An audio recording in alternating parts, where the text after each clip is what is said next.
রিনি, ফিরে এসো ঘরে। তুই তো আমাদেরই ছেলে অর্ণব। চলো বাড়ি চলো বাবা।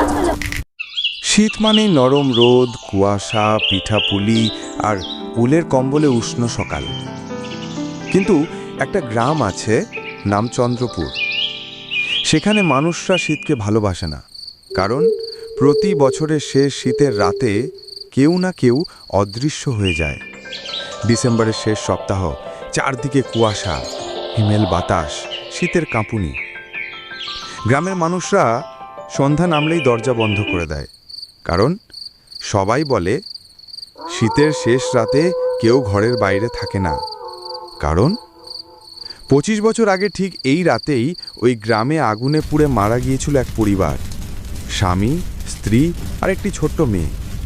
কেউ জানে না তারা কিভাবে মরেছিল, শুধু জানে শীতের এই শেষ রাতে ওই পরিবারের চিৎকার নাকি এখনও কুয়াশার ভিতর ভেসে আসে। শহর থেকে গ্রামে বেড়াতে এসেছে এক তরুণ, নাম অর্ণব। শহরের কোলাহল আর ব্যস্ততার ঘূর্ণি থেকে কিছুদিনের জন্য একটু শান্তি খুঁজতেই তরুণ অর্ণব চলে এসেছে এই নির্জন গ্রামে। বহুদিন ধরে তার মনে ছিল একবার গ্রাম বাংলার প্রকৃতিকে নিজের চোখে দেখা, নিঃশব্দ বিকেলে মাঠের হাওয়া শোনা, আর রাতের আকাশে অসংখ্য তারা গোনা। তাই ব্যাগ কাঁধে তুলে সব চিন্তা দূরে সরিয়ে অর্ণব পা রেখেছে এই স্নিগ্ধ সবুজ গ্রামে, যেখানে কাঁচা রাস্তার ধুলো, দোয়েলের ডাক আর নারকেল গাছের পাতার মর্মর ধ্বনি তাকে প্রথম মুহূর্তেই অন্যরকম এক প্রশান্তির অনুভূতি দিয়েছে। কিন্তু গ্রামবাসীরা আসতেই তাকে বারবার সতর্ক করেছিল কিছু ব্যাপারে। গ্রামবাসী বলে, বাবা, রাতে একটা বাইরে ঘোরাঘুরি করো না, এই গ্রামটা ততটা ভালো না। রাতে অনেক অদ্ভুত ঘটনা ঘটে এই গ্রামে। সন্ধে নামতেই সবাই যে যার যার ঘরে চলে যায়। অর্ণব হেসে বলে, আমি তো শুধু এসেছি এই গ্রামে একটু ঘুরতে চাচা।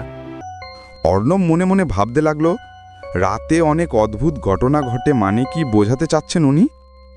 রাত বাড়তে লাগলো, কুয়াশা ঘন হলো।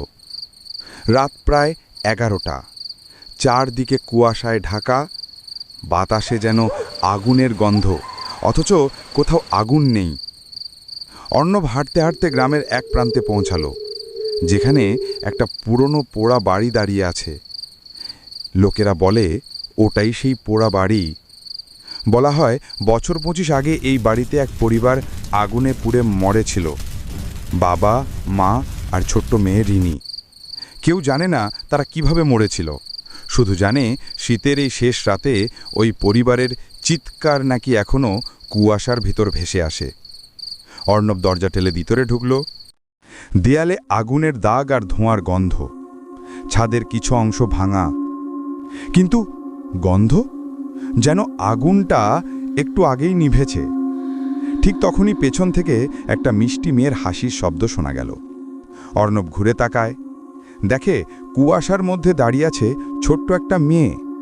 সে ভাবে হয়তো কোনো গ্রামের কারো বাচ্চা হবে, আবার ভাবে এই সময় এই জায়গায় বাচ্চা মেয়ে আসবে কোথা থেকে। অর্ণব বলে, তুমি এখানে কি করছো? তুমি কি এখানে একা? না, আমি একা নই, বাবা মা ঘরে আছে।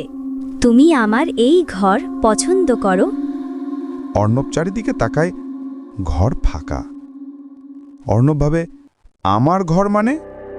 দেখে তো মনে হচ্ছে এই বাড়িতে অনেক বছর হলো কেউ থাকে না। মেয়েটি মৃদু হেসে বলে, তুমি এসেছো, বাবা অনেক খুশি হবে।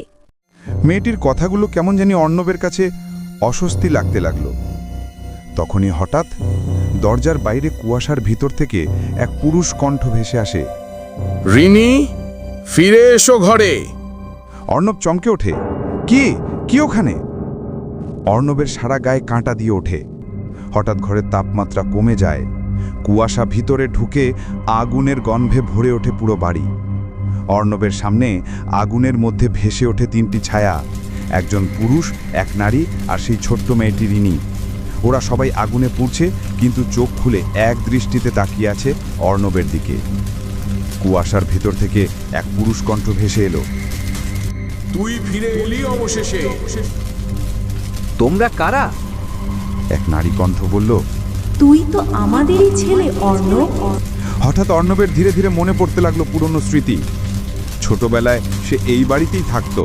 সে আগুনে পুড়ে মারা যাওয়া পরিবারের একমাত্র বেঁচে যাওয়া সন্তান, যাকে শহরে পাঠিয়ে দেওয়া হয়েছিল।